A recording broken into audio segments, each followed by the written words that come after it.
Because we need you, God. Lord, will you touch each and every one of us, Lord? Lord, we love you. We praise your name, God. But thank you. Thank you for today, Lord. And in Jesus' name we pray. Amen. Welcome to New York Beloved Church's EM service. Like we always do, if we can greet one another, talk to at least 3 people, actually get up and greet 3 people. And if we can all gather in the middle, 2 rows, that would be great.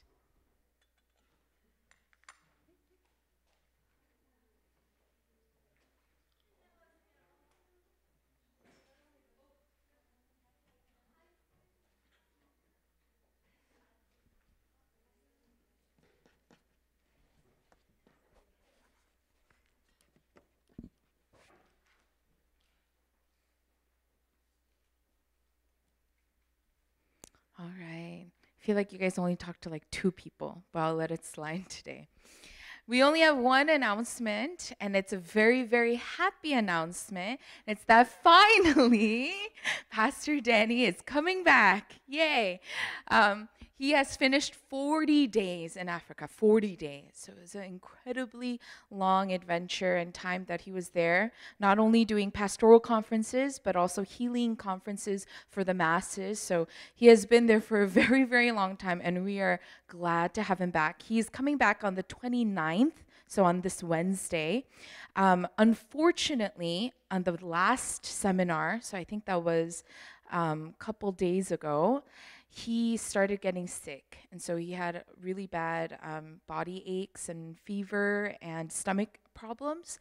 And thankfully, though, people prayed for him in Korea because it was like 4 a.m. for us. So no one was awake to pray in New York, sadly. So people in Korea prayed for him, and he got better, like almost right away, which is very, very thankful because he was able to go on stage and continue to translate for the sermons. But he's still very weak from that, and he's recuperating from it. So if you guys can pray that he'll be completely healed and will be at full capacity when he comes back to preach for us and to continue to serve New York. Hopefully that I don't have to preach again next week. No, I'm sure he'll be healthy enough. I will be praying a lot for him, so he'll be fine. But yeah, continue to pray for him and for the journey back to the States. And now we will continue and read the passage of today. For today, it's 1 Corinthians chapter 10, verses 11 through 13. It's only 3 verses, so if we can read it all together. Now these things happened to them as an example, but they were written down for our instruction, on whom the end of the ages has come. Therefore, let anyone who thinks that he stands take heed lest he fall. No temptation has overtaken you that is not common to man. God is faithful, and he will not let you be tempted beyond your ability, but with the temptation he will also provide the way of escape, that you may be able to endure it. So today's sermon is titled, Beware the Undercurrent. And today's sermon is actually inspired by Oswald Chambers' My Utmost for His Highest. It's this book right here. So this is kind of a different version. It's large print, but most of them are like very small. They're like this big, and it goes in like the palm of your hand. And it's a devotional. It's a daily devotional where Chambers has, 1-page sermons / reflections for each day of the year. So if you guys are looking for a devotional as an addition in your daily time with God, I strongly recommend this one. It's Oswald Chambers' My Utmost for His Highest. If you have already read it, that's great, but you can read it again, because every time I reread it, I find new grace and new things that I find Pastor Chambers saying to us. And so it really touches me in different parts of my life every time I read it. But the title is from a sentence Chambers says on April 19th on his entry for Bewaring the Least Likely Temptation. So to give you a little bit of background on the main message today on 1 Corinthians, in 1 Corinthians chapter 10, Apostle Paul gives the church of Corinth a history, a reminder of what the Israelites were like even during the time of Moses. In verse 1 through 5, it says this, "For I do not want you to be ignorant of the fact, brothers and sisters, that our ancestors were all under the cloud and that they all passed through the sea. They were all baptized into Moses in the cloud and in the sea. They all ate the same spiritual food and drank the same spiritual drink, for they drank from the spiritual rock that accompanied them, and that rock was Christ. Nevertheless, God was not pleased with most of them. Their bodies were scattered in the wilderness." It is the unfortunate fate of the Israelites who defeated the great nation of Egypt and successfully became free men, yet instead of enjoying the fruits and the rewards God had prepared for them, they ate of the dust in the desert and spent 40 years wandering to die in the dust without seeing the promised land. Apostle Paul says this story and then says in verse 6, "These things occurred as examples to keep us from setting our hearts on evil things." You see, beloved, Apostle Paul knew.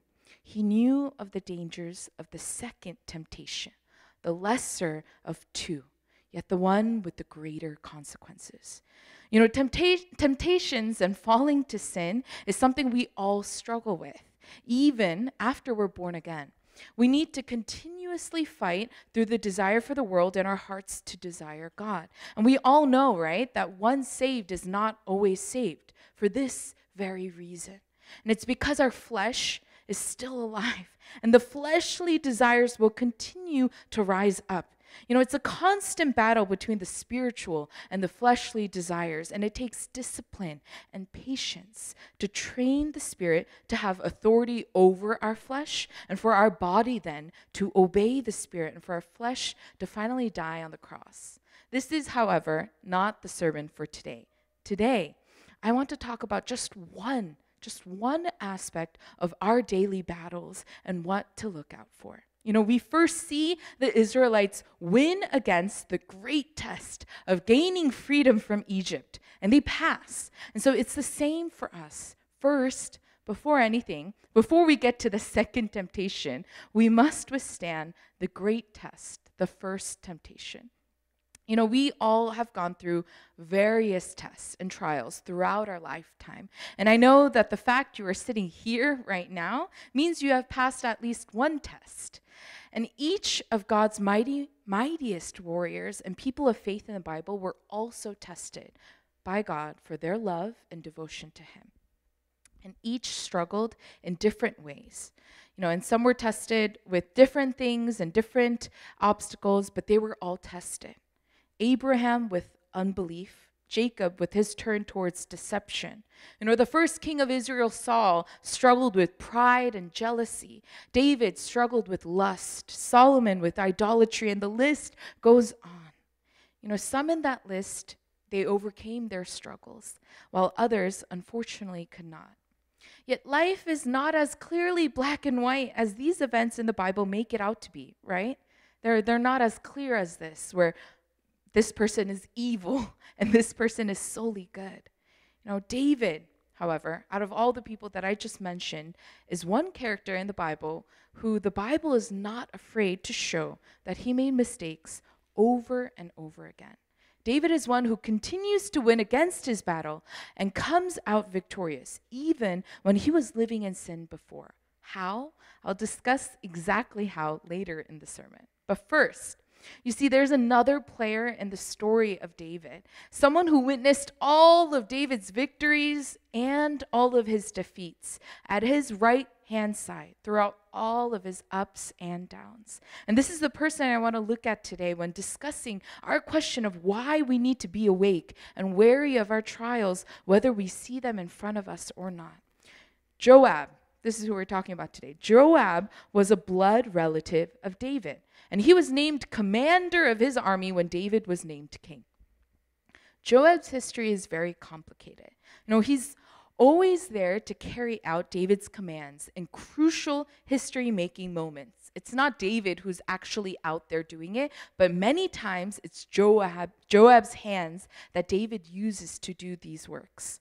Yet, and even at times, Joab gives sound advice to confuse David. Yet, unlike Nathan, the prophet, who was also ready to rebuke David when he returned to sin, Joab is portrayed as always being obedient to David's commands, even when they're less morally sound. Like when, David commands Joab to put Bathsheba's husband Uriah to the front of the battlefield. Even those commands Joab will agree to. And it foreshadows Joab's struggles with knowing right from wrong. And so as the kin and right hand of David, Joab is also tested many, many times. And many of the times he fails, and he fails miserably. We think of him as this grand commander who does all the works for David, but actually he starts with a brutal act of murder. When Saul dies, David doesn't become king right away, right? He becomes the southern king. And there's still a northern king. And they abdicate, but the commander of the northern army is Abner. And Abner goes to kind of talk, have a medium with the southern kingdom so that they can figure out what to do. But during this struggle, a fight breaks out, and Asahel, who is the brother of Joab, dies in this fight, and Abner kills him. And so, against David's wishes, what Joab does is he kills Abner, who was a beloved commander during that time. And this is just one of the first things that Joab does out of anger, out of brute anger that he cannot control. And this is Joab's weakness, not obeying his king's command when it does not suit him. You see, he obeys David's command even when it's awful, even when it's sinful.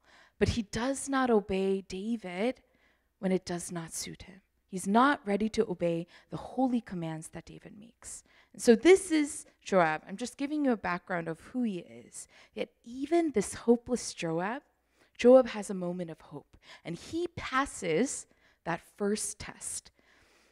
Absalom, if you guys know, is one of he's David's firstborn, and he starts a revolt and a rebellion to make himself king. And this is what the Bible says about Absalom. It says, there was no one so much to be praised for his handsome appearance as Absalom. From the sole of his foot to the crown of his head, there was no blemish in him.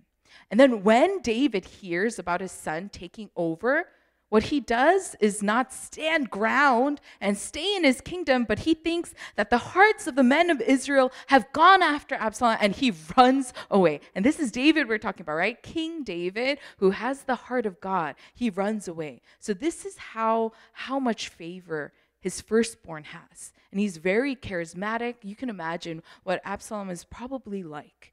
Yet Joab does not defect to Absalom's side, even when countless other David's officials did defect, and even David's friend defected to Absalom. Joab instead stays with David and is the crucial person in killing Absalom and ending the revolt.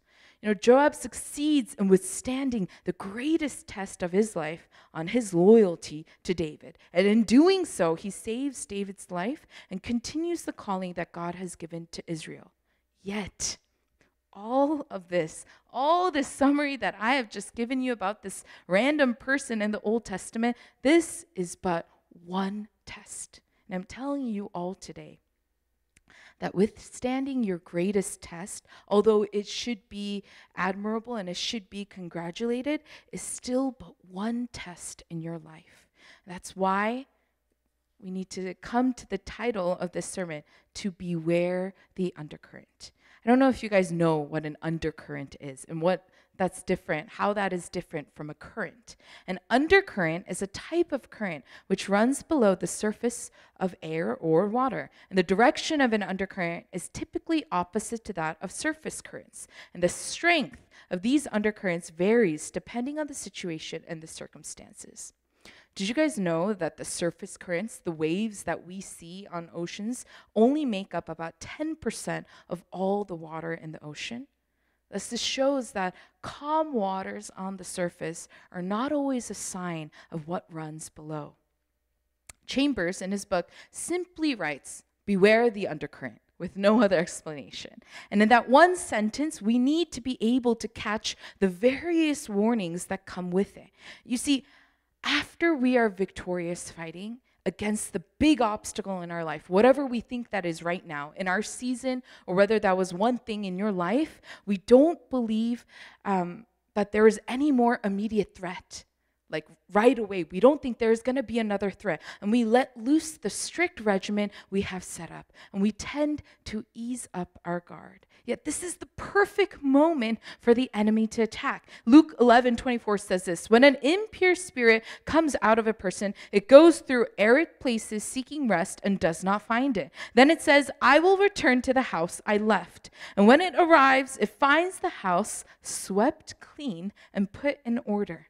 Then it goes and takes 7 other spirits more wicked than itself, and they go in and live there. And the final condition of that person is worse than the first."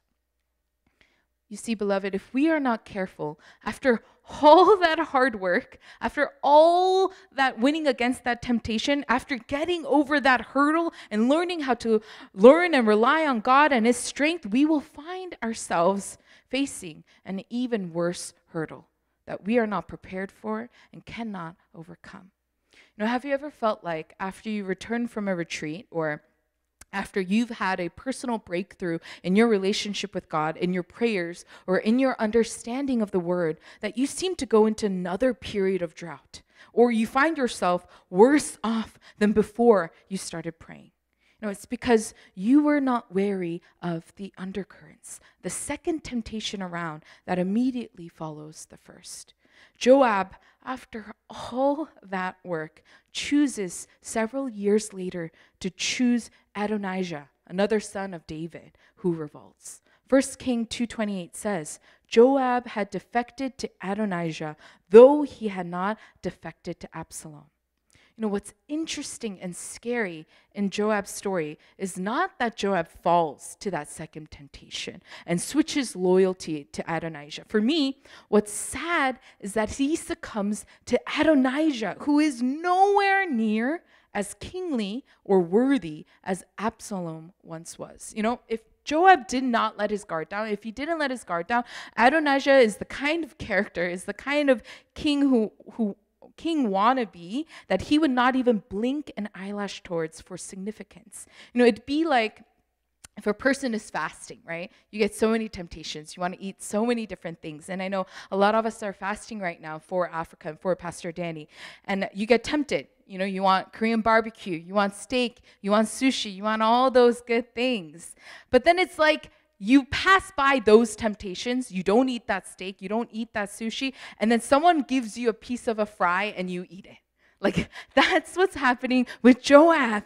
And it's like, why would you fall for that when you're so close? And why would you fall for something that is so mediocre? You might as well have just eaten that steak. That's what I think when I look at Joab. You might as well have just defected to Absalom. And maybe you would have won. Right? Because Absalom is so charismatic, but he falls to Adonijah, and it's like the Trojan horse, right? Troy had won the war, yet in their lack of caution and in that drunken state, they welcome in a gift from the Greeks for their loss. Yet in that gift come out soldiers who slaughter all the people in Troy who celebrated too early.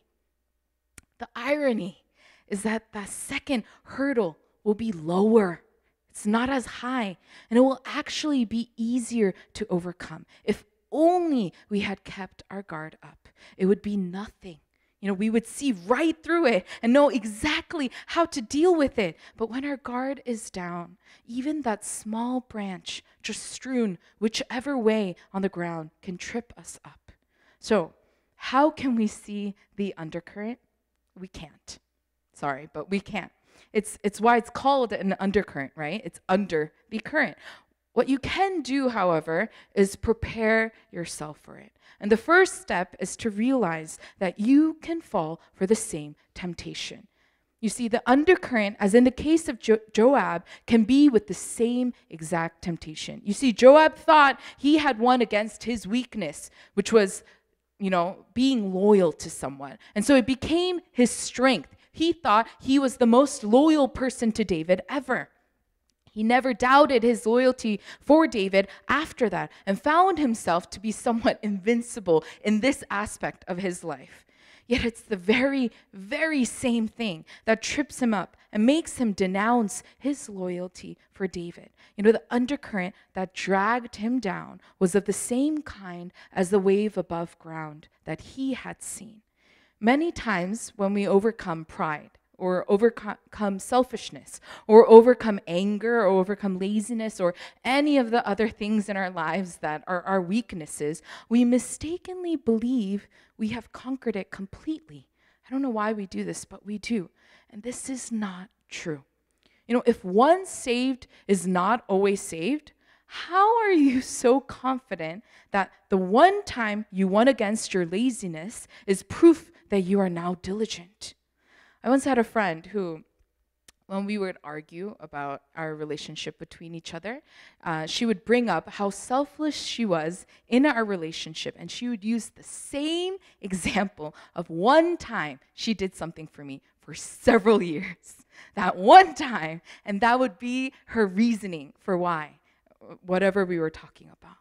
Beloved, one time is not enough to fully overcome our weaknesses. It is countless moments of genuine effort with God's grace that allows us to be free of our past struggles. However, I also fully believe that you can be free of your past sins and your past faults completely as well. Take a look at Apostle Paul. He has no aspect of his past life as a persecutor of Christians left inside of him. There is no resemblance. There is no even a little bit left in Paul's life of his past. Yet, Paul is also aware of his past. He's a completely new person, yet he is still aware. He never lets himself forget the type of person he used to be. He doesn't exalt himself and say, I'm now worthy, this is who I am, but constantly humbles himself, saying, for I am the least of the apostles, that I am not meant to be called an apostle because I persecuted the church of God. He doesn't define himself as one who is now the best of the apostles, which I technically believe he probably was. He did the most work. Yet he keeps reminding us of what he used to be. And I'm not saying you need to remind yourself constantly that I'm a sinner, or live this life in a depressing state of all of your faults and just staring at that, or to treat yourself worse because of who you are. What I'm saying is that you should not believe you are above falling to the same sin you have just come out of. And it hurts to think about it because it shouldn't happen, right? It shouldn't. When we realized the sin we were living in and repented and changed, we felt and witnessed how our lives also changed for the better. When we repented and felt God's love instead, we realized the foolishness of our ways, and we said, we will never go back, right? We make that promise. Yet like an addiction, we find ourselves back doing the same thing, falling for the same trap that the enemy lays out for us. Beloved, do not think you are above it, that Satan will not attack you in the same way. Second, the next temptation might be so minuscule you don't recognize it. The undercurrent can be exactly the same as the one before, but it can also be completely different. And it can be so tiny you don't even feel it. And in my eyes, this is a much more dangerous part of it than the first, because when the first undercurrent hits, we feel it. We might not be able to react right away, but we do feel it. And we can get back up and we can open our eyes to it and fight against it. Yet the second type of undercurrent is as deadly if it continues on. Verse 13 in 1 Corinthians 10 says, no temptation has overtaken you that is not common to man. It means that it can be absolutely anything that trips you up after your successful battle. You can come back from a retreat where you learn to obey and surrender your all to God, and then come back, and when your mom asks you to clean your room, you ignore her. You can learn of God's infinite grace for you, but when you come back and you see your brother break your stuff, you start a fight. You can feel all the benefits of patience that God has taught you in your life, yet when your boss demands something ridiculous, you might blow up. It is these tiny things that you miss, that you don't do, that you choose to ignore, that can add up. And it makes you lose all the grace that you just received because of that one tiny thing that you let in. You can spend all the time you want with God, but if you don't see the undercurrents, the tiny ones, they can cause you to fall in the end. Ephesians 4:27 says this, "Give no opportunity to the devil." And in the NIV it says this, "Do not give the devil a foothold." A foothold is like a step, a foot in the door. Do not let there be space for even a foot to get through that door. It's never enough for us to only target one aspect of our lives. It's good. We might have seasons where we fix one thing in ourselves and we work through one thing in our lives, but it's never enough to only focus on that and think, oh, I'm healed now. Oh, I'm good enough now. It's that we need to look and examine every aspect of ourselves, every moment of ourselves, every version of ourselves. And see if we are holy in God's eyes. And the battle that we believe we have won may come back to haunt us, not in the same way as before, but in different, unforeseen manners. Yet if this is the full story, and I ended my sermon here, it would leave us feeling very, very low and very, very hopeless, and we would be left without any hope.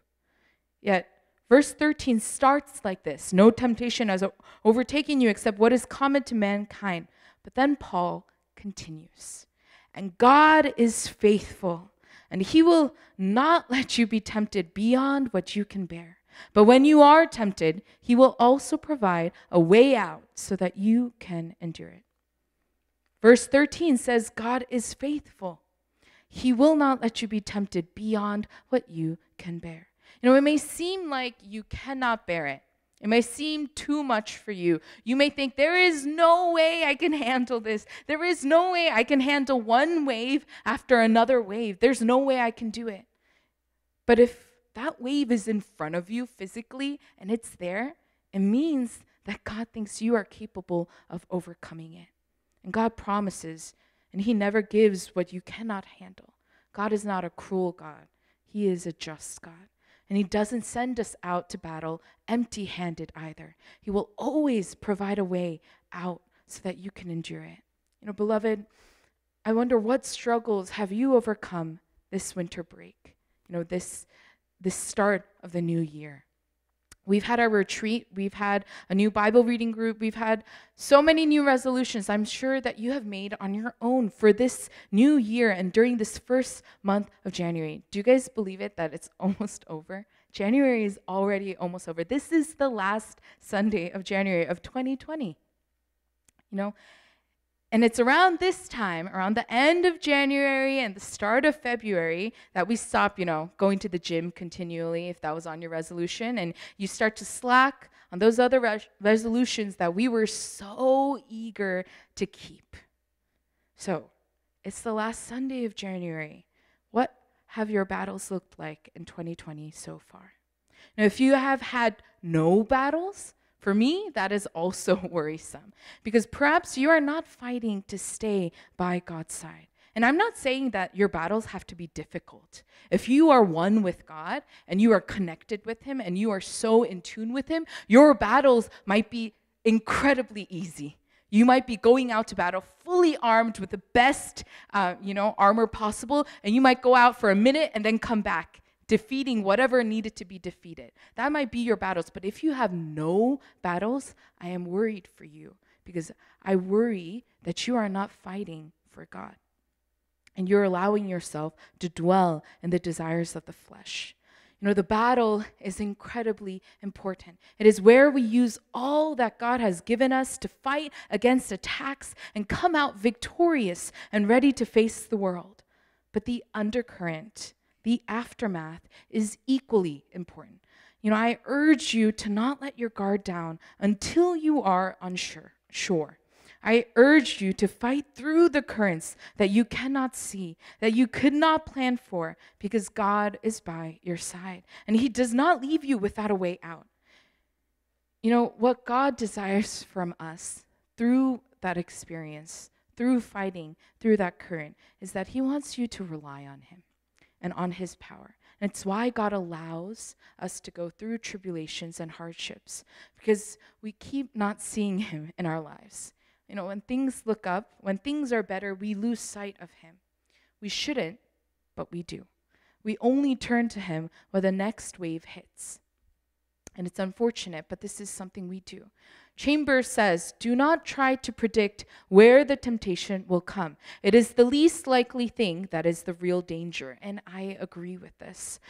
Don't focus on knowing how or what it will be that affects you, because you will not be able to correctly pinpoint where it is. You're wasting your energy and stressing over something you can't control. So instead, we should be looking up. David, I said I would return to David.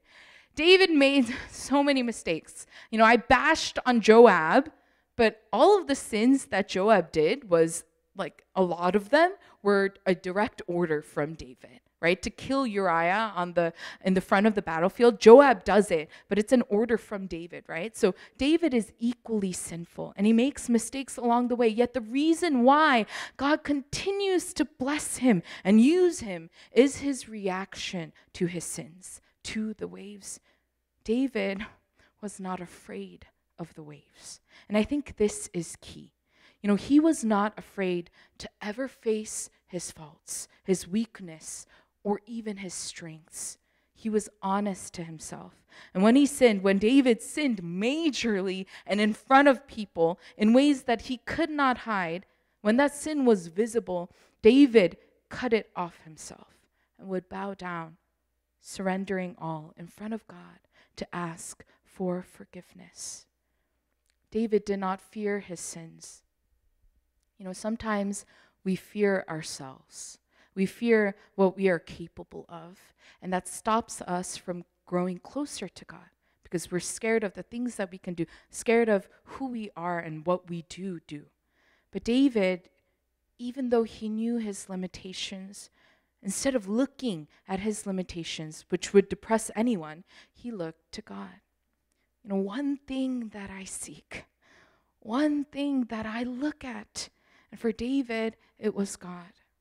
When we're in that water, when we're facing wave after wave, whether it's on the surface or underneath us, and we feel like we are drowning, I want us to keep our heads up and to look, beyond the waters, to look beyond our struggles and to see Jesus standing on the water, because he will be standing there. In Matthew 14, verse 29, Jesus commands Peter to come. He's on the water and Peter's on the boat, and he commands Peter, come. And Jesus says, come, and Peter walks on that water. Don't let the waves, the undercurrent, sweep you back up and down like it did Peter while you are walking to Jesus. For God has prepared the waters in front of you to be stable when your eyes are set on him. I agree that the undercurrents are scary, and they are for me too, because they pull you down, and they make you feel alone, and they make you feel like you're going to drown and you're going to die, that there is nothing that you can do. But that undercurrent is nothing. They can do nothing when Jesus commands.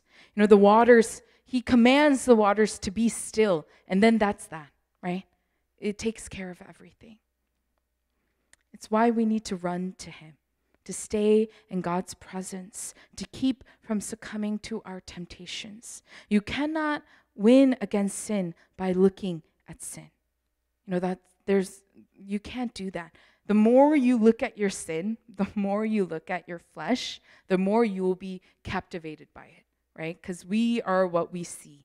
So the more you look at your weaknesses, you cannot get out of it. You cannot get out. And it'll make you want it even more. You can only win against God by looking at God, by turning your eyes, your heart, your everything to God, and be captivated by him to the point that you no longer desire that sin, that temptation that was bothering you before.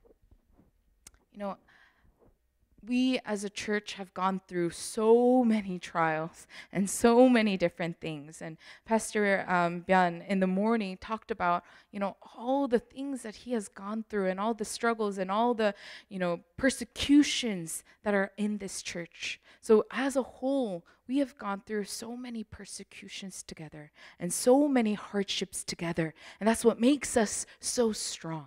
And that's what makes New York and our EM as well so strong, because we've gone through these struggles. And as, immigrants, as children of immigrants, it makes us even stronger, because there are so many things that we go through that some of our friends don't go through next to us. The struggles, the things that we face at this early age already in our lives, a lot of other people have not gone through, but we have gone through and we have overcome. And I don't want to undermine all the things that you have overcome, because it is amazing. And you have done it with God's grace, and you have done it with God's help. But what I'm trying to say today is that there will always be more that comes. There will always be more waves that will come your way. There will always be more things that tempt you, that try to take you away from God. And what I want to say is that be prepared. Be ready. If you are ready for these currents, for these things, for these temptations that will come your way, you will see that every time you overcome it, it's actually a lesser temptation. Every time that you step above it, it's actually a smaller hurdle that is there for you, that is waiting for you. But if you do not prepare yourself, it will seem like a bigger one. It will seem like you cannot overcome it. But I'm telling you today that you can.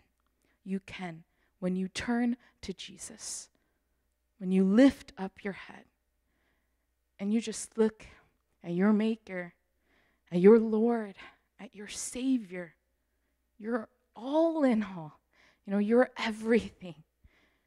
And he will push you through the waters that you find so cold, the waters that you find miserable. And he will take you out of the waves.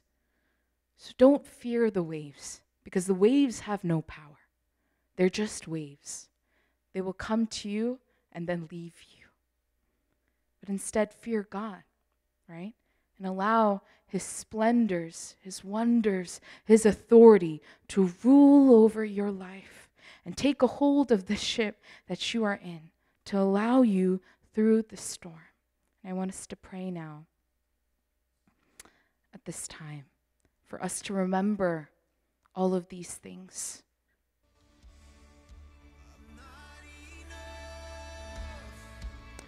That we are never on the waves by ourselves, that we are never in the ocean